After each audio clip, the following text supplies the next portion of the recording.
Want to make a bunch of really pretty abstract mixed media papers in no time flat? Today, I intended to paint a single abstract background. Instead, I couldn't help myself from ending up making several beautiful papers in less than 20 minutes. And you can too. Follow along and let's make some creative magic. I'm Jackie Bernardi, and welcome to my studio. I'm just going to jump straight in. I really didn't expect this video to be anything more than just the one piece that I'm working on here. What I have down here on the table is a piece of watercolor paper, cold press 140-pound watercolor paper, and a black Posca pen, which is actually a black acrylic paint pen. And I am just getting some lines and some marks down on the paper to get started. I love this part of creating a background because right now all things are still possible. Even using this yellow woody pencil and this piece of graphite that I'm using now. All of these are just to get something on the paper to get started. So I'm not stuck looking at a blank page and wondering what I should do. And this here is my favorite continuous spray bottle. And I'm just spraying a little bit of water on. It makes the graphite a little bit smudgy, which I love.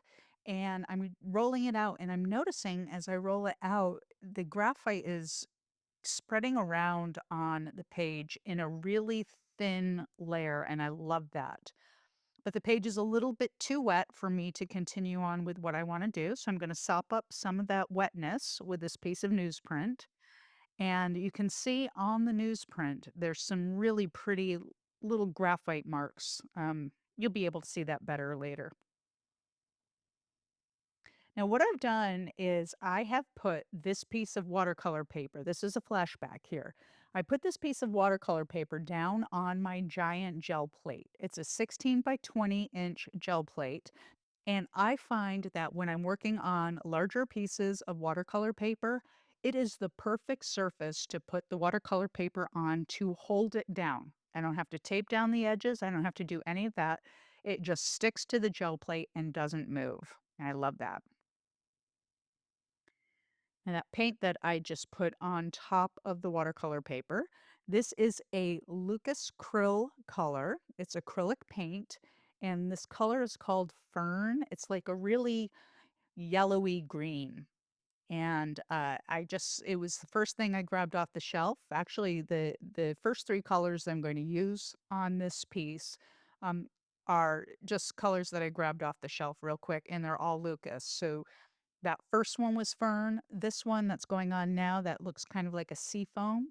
It's called Arctic. And you'll see in a moment that I'm going to add some pink, and the pink is called Rose. And again, that's all Lucas acrylic, and I will link to everything down in the description. Now, as usually the case with me, I don't have a specific plan for the background that I'm making today. I just really wanted to have some fun in the studio. And I've been so focused on projects lately that I haven't really had a lot of time just to freewheel paint. And that's what I'm doing today.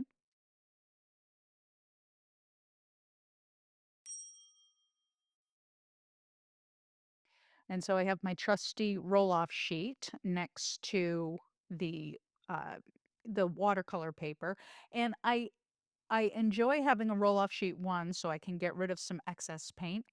But usually, I quite enjoy the way that the roll-off sheet turns out in the end with all the different colors and things that we use in the building of this particular paper.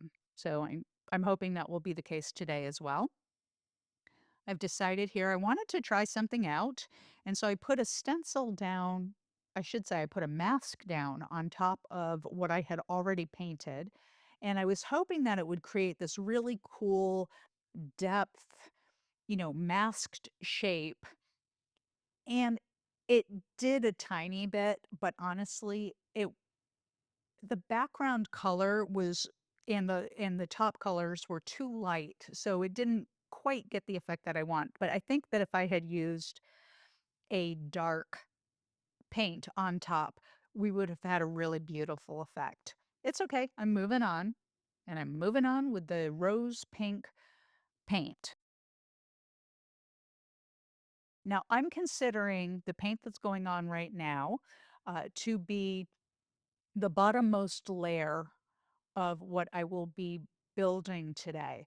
So, last week's video was all about building layers, and I've done several videos actually on building layers, and I'll link to them in the description. But one of the things that I mentioned last week was repeating patterns or repeating elements. And so for these first few layers, I'm just repeating these same colors. Oh, look at that. I love that. Just repeating the same colors over and over using the brayer, using a catalyst wedge to move it around. And and then I'm going to let that dry for a little bit before I move on. This piece of roll off paper has gotten really interesting to me, I have to say. So I am just going to go in with some of the leftover paint on the gel plate. This gel plate, my 12-inch by 12-inch gel plate, I'm actually using today as a palette. And I do that very often. I love that. And so I have a lot of paint on the palette right now from these first layers, and I want to use that up. So I'm going to go in and just continue rolling over this roll-off sheet just to see where it will go.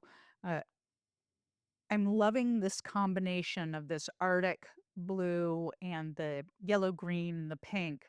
Um, it's a very subtle piece of paper, uh, but I'm really liking it. We'll see how it looks when it dries, but as it is right now, I'm really liking it.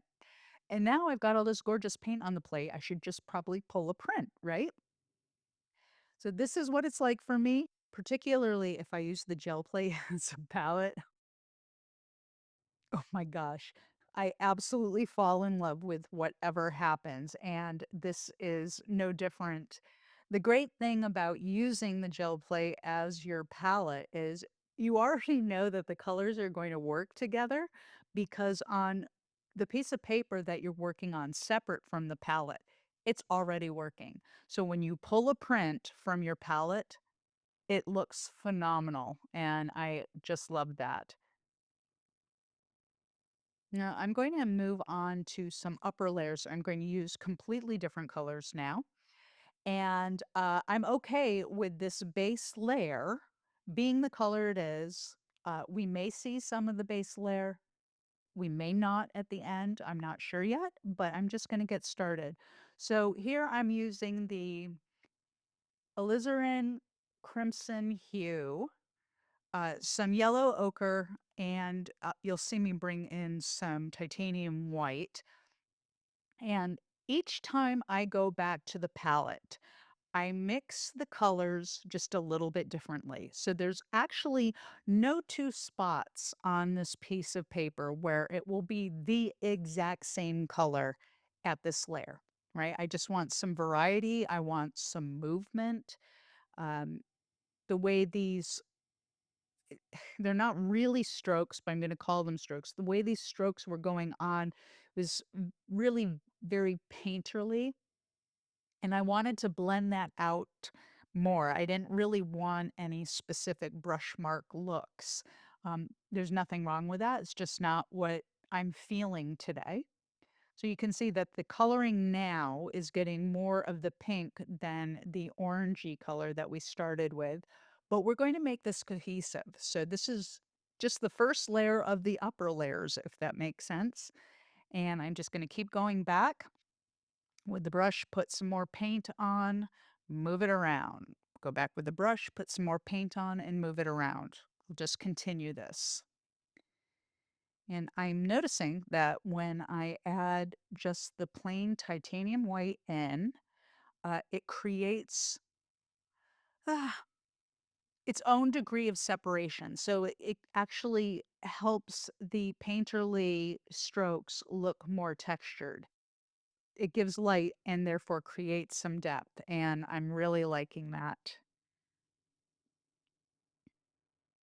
And I'm kind of smoothing out the edges of all this paint with the catalyst wedge. And if you may have seen me in other videos using the catalyst wedge. I seriously consider it an extension of my hand. I love working with this. If you don't have a catalyst wedge, I highly recommend that you get one. But if you don't get one, you could always use a credit card or a hotel room key, something along those lines. Uh, it won't give as soft blending as you can get with the catalyst wedge, but you can get some very, very cool effects using the same or similar technique. And so as these layers are building up, they're blending they're blending in. They feel like they belong together. Even the crazy colors that we had underneath all of this seem to be working. Now, in truth, we're not seeing a lot of it, and that's okay. I actually have no idea what I'm going to use this paper for. I just wanted to get in here, get my hands a little dirty, and move paint around, right? My primary goal for what I'm doing today. And I'm going back in with the brayer and kind of skip rolling color onto this. This crimson color is a super intense red pink. And as I'm rolling it on, it's creating incredible texture on this. I mean, I love this. And actually, these colors all together would be wonderful in a spring floral piece or, um, oh, I don't know. I am really starting to like this now. For a moment there, I wasn't too sure where this was going to go, but adding in some of that crimson is working for me. Now, as I usually do when I paint these larger pieces of paper, I give myself some wiggle room, meaning I don't have a set intention for the piece of paper. So if at the end of this I decide to cut it down to make, many smaller pieces, that's certainly one thing I can do. Or I can keep it as is and work on top of it. I'm not sure. You'll have to subscribe and look for future videos when I might use this background. But I'm letting it set up right now and going over to the gel plate and rolling out all that paint that was on there. And I'm not going to do like a long haul pull. I'm going to pull it right away.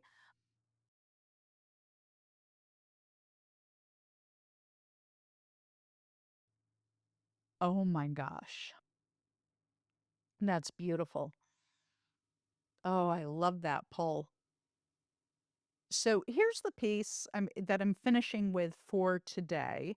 That's the big piece, the 16 by 20 piece of watercolor paper. And I really like that, but I've got to tell you, this pull is making me crazy. I could eat that.